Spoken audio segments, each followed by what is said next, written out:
بسم اللہ الرحمن الرحیم۔ السلام علیکم ورحمۃ اللہ وبرکاتہ۔ بات کریں گے عورتوں کی نماز کے طریقہ کے حوالہ سے۔ بہت سارے لوگوں کا یہ سوال تھا اور بہت سارے لوگوں نے اس کا اصرار بھی کیا کہ عورتوں کی نماز کے متعلق جو ہے وہ بتایا جائے، اور بہت سارے سوالات تھے۔ تو عورتوں کی نماز تھوڑی مردوں سے مطلب کہ ویسے تو وہی پڑھا جاتا ہے قرات کے اندر جو کچھ مردوں کی نماز کے اندر پڑھا جاتا ہے، لیکن فرق اتنا ہے کہ ان کو جو ان کا نماز کا طریقہ کار ہے، اٹھنے بیٹھنے کا، رکوع کرنے کا، سجدہ کرنے کا، قعدہ شریف میں بیٹھنے کا، اس کا طریقہ کار جو ہے وہ الگ ہے۔ تو عورتوں کے لیے نماز کا جو طریقہ ہے اس میں تھوڑا فرق ہے۔ عورت جو ہے وہ تکبیر کے وقت دونوں ہاتھوں کو کندھوں تک اٹھائے،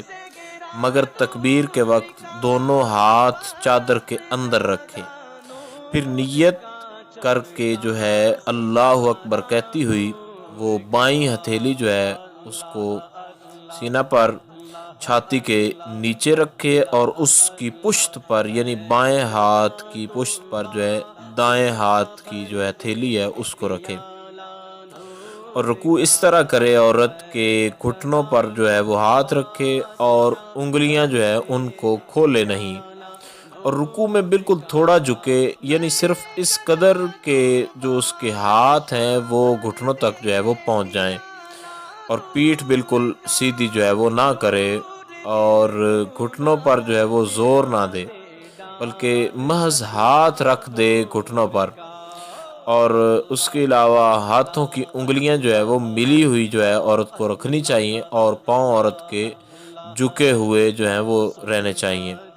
اور سجدہ جو ہے عورت سمٹ کر کرے، اس طرح نہ کرے کہ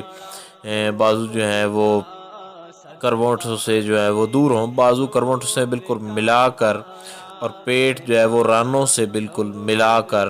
اور ران کو پنڈلیوں سے بالکل ملا کر جو ہے وہ سجدہ کرے، اور پنڈلیاں جو ہے وہ زمین سے، اور دونوں پاؤں جو ہے وہ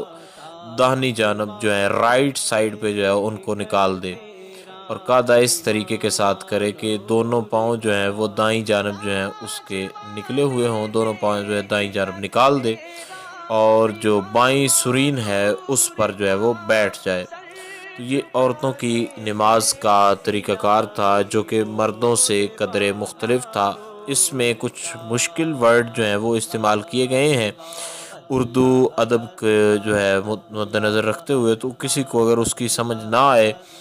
تو وہ جو ہے کامنٹس کے اندر پوچھ سکتا ہے، انشاءاللہ العزیز اس کو آنسر جو ہے وہ کر دیا جائے گا، مکمل طور پر یہ کوشش کی جائے گی کہ اس کو آگاہ کر دیا جائے۔